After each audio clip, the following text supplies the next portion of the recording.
بسم اللہ الرحمن الرحیم۔ حضرت عمران بن حسین بیان کرتے ہیں رسول اللہ صلی اللہ علیہ وآلہ وسلم نے فرمایا حیا خیر ہی لاتا ہے۔ ایک روایت میں ہے حیا تو سر آپا ہے، خیر ہے۔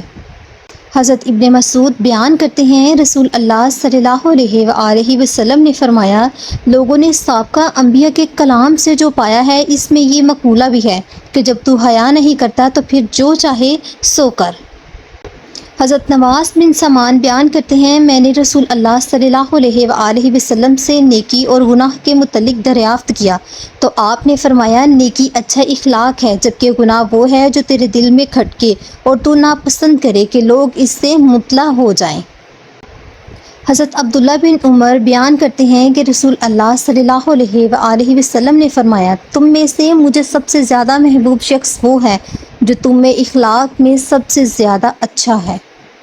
حضرت عائشہ بیان کرتی ہیں کہ نبی کریم نے فرمایا جس شخص کو نرمی سے اس کا حصہ دیا گیا تو اسے دنیا اور آخرت کی بھلائی سے اس کا حصہ دیا گیا، اور جو شخص نرمی سے اپنے حصے سے محروم کر دیا گیا تو وہ دنیا آخرت میں اپنے حصے کی بھلائی سے محروم کر دیا گیا۔